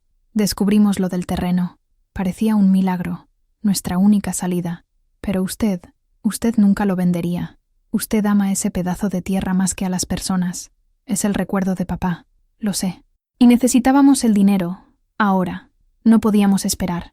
Respiró hondo, el aire entrando en sus pulmones en jadeos irregulares. Fue idea mía, admitió, su voz cayendo a un susurro. Javier no quería. Dijo que era una locura, pero yo lo convencí. Le dije que era la única manera. Investigué en internet. Encontré las pastillas. Eran de nuestra vecina. Las toma para la ansiedad. Le dije que necesitaba algunas para dormir en el avión. Me las dio. Le dije a Javier que era solo para que usted durmiera un sueño pesado, que luego, en el hospital, diría que usted había tenido un pequeño derrame, que no estaba lúcida. Me darían un poder notarial temporal. Usaríamos los papeles del terreno para garantizar un nuevo préstamo, pagar a los prestamistas, y después usted despertaría y nosotros inventaríamos una historia. Lo sé que suena monstruoso, pero en mi cabeza, en mi pánico, parecía la única solución. Se detuvo, exhausta, vaciada. El silencio en la sala era pesado, llenado solo por el sonido de su llanto.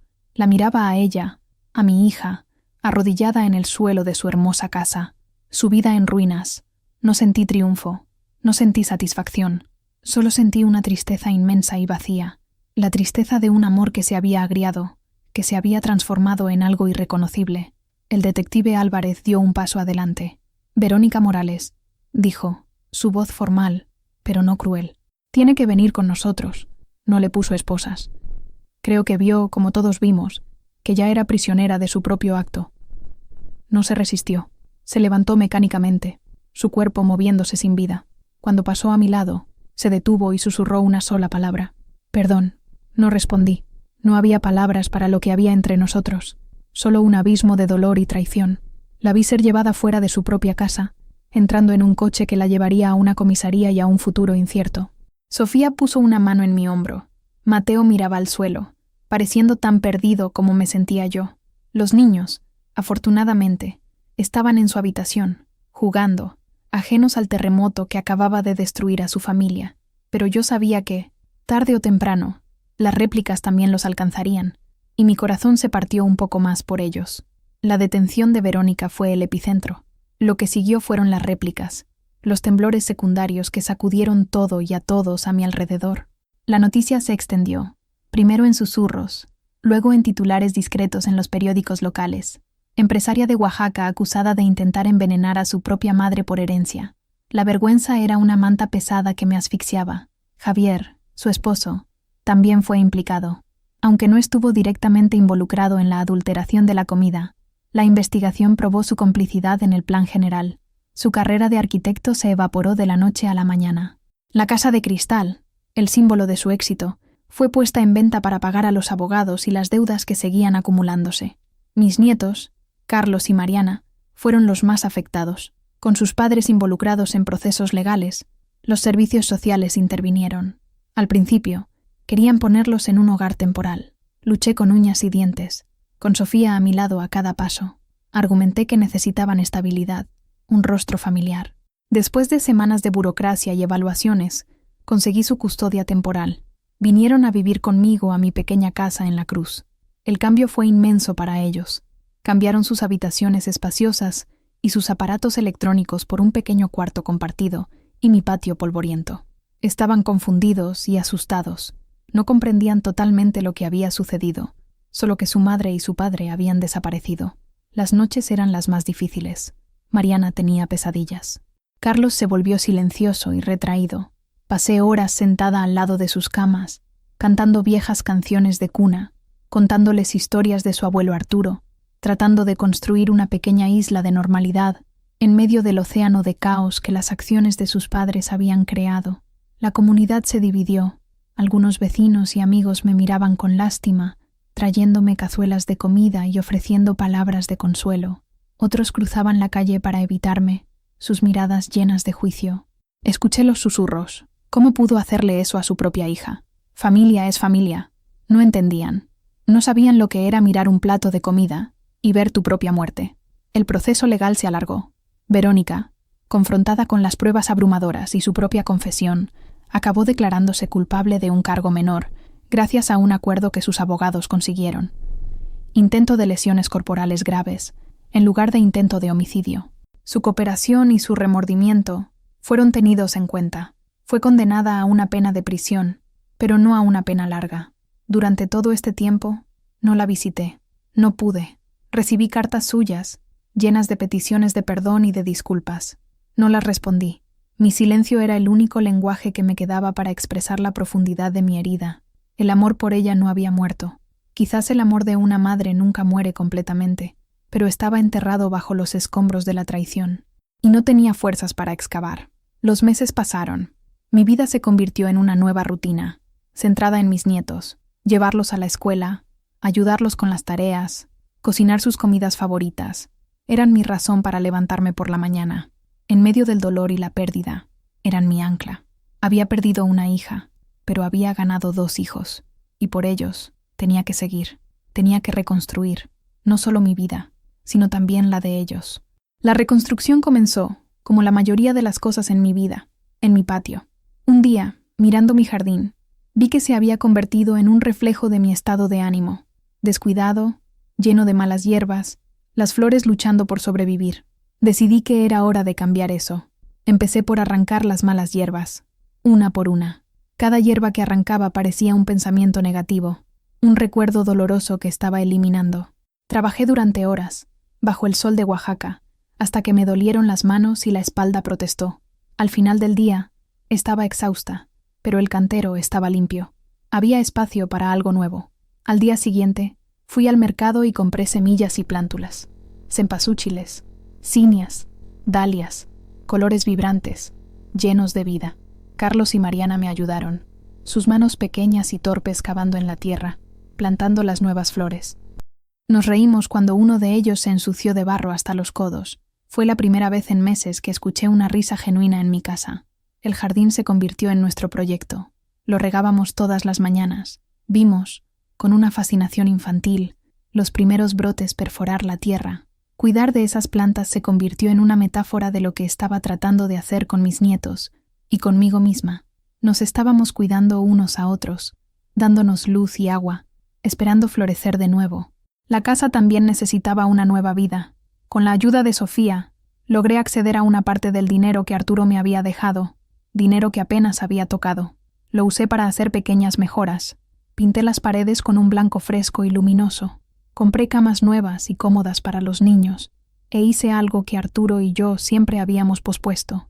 Instalé una unidad de aire acondicionado en mi habitación. Era un pequeño lujo, pero parecía una gran declaración. Una declaración de que merecía consuelo, de que estaba invirtiendo en mi propio bienestar. Mi vecina, doña Lupita, viuda como yo, había perdido su trabajo de limpieza en un hotel debido a recortes. Viéndola luchar, le ofrecí un trabajo. Lupita, la casa es demasiado grande para mí y los niños. Necesito ayuda para cocinar y limpiar. ¿Puedo pagarte un poco? No mucho, pero es un trabajo estable. Sus ojos se llenaron de lágrimas. Refugio. No sé cómo agradecerte. No agradezcas. Nos ayudamos unas a otras, respondí. La presencia de Lupita en la casa trajo una nueva energía. Su parloteo alegre llenó el silencio. Ella y los niños se adoraban. Nuestra pequeña casa en la cruz, antes un santuario de silencio y soledad, estaba ahora llena de vida, de risas, del olor a comida casera y del sonido de 3 generaciones aprendiendo a vivir juntas. No era la vida que había planeado, era una vida nacida del dolor y la pérdida. Pero mientras miraba mis nuevas flores abrirse al sol, con mis nietos jugando cerca y el sonido de la risa de Lupita viniendo de la cocina, sentí una punzada de algo que pensaba haber perdido para siempre, la esperanza. Estaba plantando un nuevo jardín, no solo en mi patio, sino también en mi alma, y, contra todo pronóstico, estaba empezando a ver flores. Con la casa y el jardín recuperando la vida, sentí la necesidad de reavivar algo dentro de mí. Una tarde, mientras ordenaba un viejo armario, encontré la guitarra de mi Arturo. Estaba cubierta de polvo, las cuerdas flojas. Él solía tocarla todas las noches, después de la cena, llenando la casa con las melodías melancólicas de las canciones de nuestra juventud. Desde su muerte, no había tenido el valor de tocarla. La tomé. Mis dedos, rígidos por la edad y la falta de práctica, se movieron torpemente sobre los trastes. Toqué un acorde. El sonido fue desafinado, muerto. Sentí una punzada de tristeza. Pero luego intenté de nuevo. Y de nuevo. Pasé el resto de la tarde limpiando la guitarra, apretando las clavijas, intentando afinarla de oído, como Arturo me había enseñado. En los días siguientes, la guitarra se convirtió en mi compañera. Al final del día, después de que los niños estuvieran en la cama, me sentaba en el patio y practicaba. Al principio, los sonidos eran horribles, mis dedos dolían, pero lentamente, muy lentamente, las memorias musculares regresaron. Los acordes comenzaron a sonar más claros, las melodías comenzaron a emerger, frágiles y vacilantes. Doña Lupita me escuchó tocar una noche. «Refugio, qué bonito», dijo.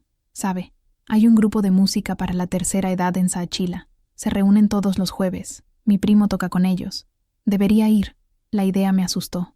No tocaba para nadie desde hacía décadas, pero la sugerencia de Lupita plantó una semilla. Una semana después, reuní todo mi coraje. Tomé mi guitarra y tomé el autobús hacia el pueblo vecino de Saachila. El grupo se reunía en el patio de un centro comunitario. Había una docena de personas, todas con sus cabellos canosos y sus instrumentos gastados por el tiempo. Había guitarras, violines, un guitarrón. Me sentí terriblemente nerviosa, pero un señor de bigote blanco y sonrisa amable, el director, me hizo una seña para que me uniera a ellos. Me senté en un rincón, y al principio solo escuché. Tocaban las canciones antiguas, las que yo conocía de memoria, La Llorona, Cielito lindo, Sabor a mí. La música llenó el aire, un tapiz de notas agridulces, llenas de nostalgia y de alegría. En la segunda canción, el director me miró y asintió, animándome. Con los dedos temblando, comencé a tocar. Mis acordes eran simples, mi contribución humilde, pero era parte de algo. Mi pequeña melodía se unió a las otras, tejiéndose en la música mayor, y al tocar, sentí que algo se liberaba dentro de mí. La música era un lenguaje que no necesitaba palabras para expresar el dolor, la pérdida, la añoranza, pero también la resiliencia y la alegría de seguir viva. Volví el jueves siguiente, y el otro. Pronto, me convertí en un miembro regular del grupo. Hice nuevos amigos. Reímos juntos, compartimos historias, nos quejamos de nuestros dolores y celebramos nuestras pequeñas victorias.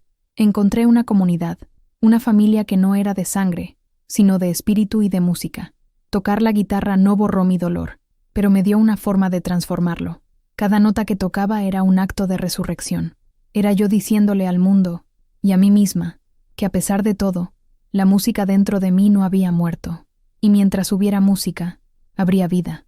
Con mi vida encontrando un nuevo ritmo, Sofía me recordó que todavía había asuntos prácticos que atender. El terreno en Guajuapan de León, la causa de tanto dolor, todavía estaba allí, su valor aumentando silenciosamente. Refugio, necesita decidir qué hacer con su herencia, me dijo un día, en su oficina. Necesita protegerse a sí misma y a sus nietos para el futuro. Juntas, trazamos un plan. Mi primera prioridad eran Carlos y Mariana. Quería asegurar que tuvieran un futuro, que su educación estuviera garantizada, sin importar lo que me pasara. Con la ayuda de Sofía, creamos un fideicomiso a su nombre. El dinero de la eventual venta de una parte del terreno iría a ese fondo. Pero había una condición muy clara, que me aseguré de incluir en el documento legal. Sus padres, Verónica y Javier, no tendrían ningún acceso o control sobre ese dinero, bajo ninguna circunstancia. Sería administrado por un fideicomisario neutral hasta que alcanzaran la mayoría de edad. Fue un acto doloroso, pero necesario. Estaba protegiendo a mis nietos de las mismas debilidades que habían llevado a sus padres a la ruina. Estaba rompiendo un ciclo de codicia y desesperación. Mi legado para ellos no sería solo dinero, sería seguridad, una seguridad que sus padres no pudieron darles. Pero no quería que todo el legado de la tierra de Arturo fuera solo sobre dinero. Eso parecería una traición a su memoria. Él amaba esa tierra por su belleza, por su paz, no por su valor de mercado. Quería honrar ese espíritu. Recordé un asilo de ancianos en Tlacolula que había visitado una vez con el grupo de la iglesia. Era un lugar humilde, pero lleno de dignidad, que luchaba con pocos recursos para cuidar de ancianos que no tenían a dónde ir. Personas como yo, pero sin la suerte de tener una casa, o una familia que los apoyara, tomé una decisión. Una parte del terreno, la parte más bonita, con la vista al valle, no la vendería, la donaría. Hablé con Sofía, quien se encargó de todos los aspectos legales. La tierra sería donada al asilo, con la estipulación de que se usara para construir un nuevo pabellón o un jardín terapéutico para los residentes, un lugar de paz y de refugio, un lugar que haría honor al nombre que Arturo le dio, nuestro pedacito de cielo. Cuando firmé los papeles, sentí un peso quitarse de mis hombros. El terreno, que había sido una fuente de veneno y de traición, se estaba transformando en algo bueno. Se estaba convirtiendo en una fuente de educación para mis nietos y de consuelo para extraños necesitados. Estaba redimiendo su propósito. Verónica había intentado robar mi herencia material, pero al tomar estas decisiones, estaba asegurando mi verdadera herencia, una herencia de sabiduría, de prudencia y de generosidad. Era un legado que ningún dinero podía comprar y que ninguna traición podía manchar. Aproximadamente 1 año y medio después de su detención, Verónica fue liberada por buen comportamiento. Me enteré de la noticia a través de Sofía, no de ella. Una parte de mí tembló. La perspectiva de su regreso al mundo era como la de una nube de tormenta en el horizonte. Unas semanas después, recibí una carta. Reconocí inmediatamente su caligrafía elegante en el sobre. Mis manos dudaron en abrirla. La dejé en la mesa de la cocina durante 2 días, mirándola como si fuera un objeto peligroso. Finalmente, con los nietos en la escuela y la casa en silencio, me senté y la leí. Eran varias páginas. Hablaba de su tiempo en la cárcel, del remordimiento que la consumía, de los programas de terapia a los que había asistido. Pedía perdón, una y otra vez. Decía que entendía si nunca podía perdonarla, pero que necesitaba intentarlo. Y al final, hacía la petición que temía. Me gustaría verte, mamá. Me gustaría ver a mis hijos. Por favor. La carta estaba bien escrita. Las emociones parecían genuinas. La antigua yo, la madre cuyo amor era un pozo sin fondo de segundas oportunidades, habría cogido el teléfono inmediatamente. Habría llorado con ella. La habría abrazado y le habría dicho que todo iba a estar bien. Pero yo ya no era esa mujer. Su traición no solo me había herido, me había enseñado. Me había enseñado una lección dura y dolorosa sobre los límites del amor y la necesidad de autorrespeto. Pensé en mis nietos. Estaban empezando a sanar. Se estaban adaptando a su nueva vida, sonriendo de nuevo. Reintroducir a Verónica en sus vidas ahora, de forma abrupta, podría deshacer todo ese progreso. ¿Y yo? Yo había encontrado una paz frágil, una paz que había construido con mis propias manos, a partir de las ruinas que ella había dejado. Su presencia amenazaba esa paz. Pasé días pensando en mi respuesta. Hablé con Sofía. Hablé con mi nuevo amigo del grupo de música, el director. Hablé con el retrato de Arturo. Y finalmente, encontré mi respuesta. No era una respuesta de odio, ni de venganza. Era una respuesta de claridad y de autoprotección. Me senté y le escribí una carta de vuelta. La mía fue mucho más corta que la suya. Verónica, escribí, leí tu carta. Creo que tu remordimiento es sincero, y rezo para que encuentres tu camino y tu propia paz. Te perdono, no por tu bien, sino por el mío, porque no quiero cargar el peso del rencor. Pero el perdón no es lo mismo que el olvido, no es lo mismo que la reconciliación. Rompiste algo entre nosotros que no puede ser reparado. El amor que siento por ti, el amor de una madre por su hija, todavía existe en algún lugar dentro de mí, pero está herido. Y el amor, mi hija, no puede sobrevivir sin respeto y sin confianza. Y eso, ya no lo tengo. Tus hijos están bien, están seguros y están Quizás sanando. un día, cuando sean mayores y más fuertes, y cuando tú hayas demostrado, no con palabras, sino con una vida de acciones consistentes, que has cambiado, quizás entonces puedas formar parte de sus vidas de nuevo. Pero, por ahora, necesito espacio. Necesito proteger la paz que tanto me costó encontrar. Te quiero, pero tengo que quererte a distancia. Doblé la carta, la metí en un sobre y la envié. Al hacerlo, sentí que trazaba una frontera, una línea clara y necesaria.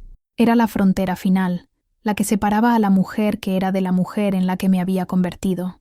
Una mujer que había aprendido, de la manera más dura posible, que a veces el acto de amor más importante es el amor propio, y que la dignidad, una vez encontrada, debe ser protegida a toda costa.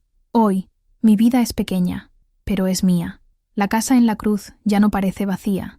Está llena del sonido de las carreras de mis nietos por el patio, del olor a café y a guisados de la cocina de Lupita, y por la noche, del sonido suave de mi guitarra. La casa de cristal fue vendida.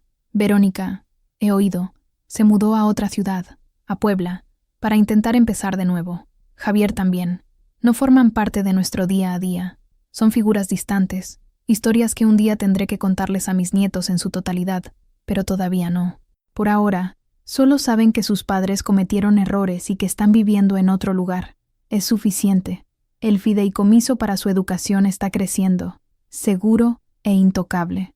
Y en Tlacolula se ha colocado la primera piedra para el jardín refugio en el asilo de ancianos. En primavera, si Dios quiere, habrá flores allí. Los jueves, sigo yendo a Sachila a tocar con mis amigos. A veces, me piden que toque un solo. Y toco, mis dedos ahora ágiles bailando sobre las cuerdas, extrayendo una melodía que es a la vez triste y esperanzadora. Es la melodía de mi vida. Hay cicatrices, claro. Hay noches en que me despierto y el recuerdo del rostro de mi hija ofreciéndome ese plato todavía me persigue. El dolor de su traición nunca desaparecerá por completo. Es parte de mi historia ahora, pero ya no es toda la historia. Aprendí que la familia no es solo una cuestión de sangre. Es una cuestión de cuidado, de respeto, de confianza. Mi familia ahora es Lupita, que ríe conmigo en la cocina. Son mis amigos del grupo de música, que comparten sus acordes y sus vidas conmigo. Es Sofía, que se ha convertido en más que una abogada, en una amiga. Es Mateo, que ahora estudia de noche para ser mecánico y que pasa por aquí de vez en cuando para saludar y aceptar un plato de comida. Y sobre todo, son mis nietos, que me dieron un propósito cuando pensaba que el mío había terminado. Estoy sentada en mi patio ahora, la guitarra en mi regazo. El sol se está poniendo, pintando el cielo con los mismos colores que vi en aquel terrible viaje en autobús. Pero hoy veo su belleza. Mis nuevas dalias están en plena floración, sus colores vibrantes contra la pared blanca. Carlos está leyendo un libro en un escalón, y Mariana está tratando de enseñarle un truco al perro de la vecina. La vida continúa. Es más simple que antes, menos ambiciosa, pero es más verdadera. Mi historia comenzó con un susurro de advertencia, y ahora se ha convertido en mi propia voz. Una voz que no sabía que tenía, pero que encontré en medio de las ruinas. Es una voz que dice que nunca es demasiado tarde para replantar un jardín, para aprender una nueva canción, para trazar una frontera, y para encontrar la paz, no en el perdón de los otros, sino en la dignidad de uno mismo. Y esta es mi historia, la verdadera historia de una abuela que sobrevivió. Es mi herencia. Y ahora, es también de ustedes. Si este viaje los ha conmovido, si creen en la fuerza silenciosa que reside en cada uno de nosotros, los invito a formar parte de nuestra comunidad. Suscríbanse, dejen sus comentarios, compartan sus pensamientos. Cada historia escuchada, cada voz compartida, hace nuestro propio camino un poco menos solitario. Gracias por escucharme.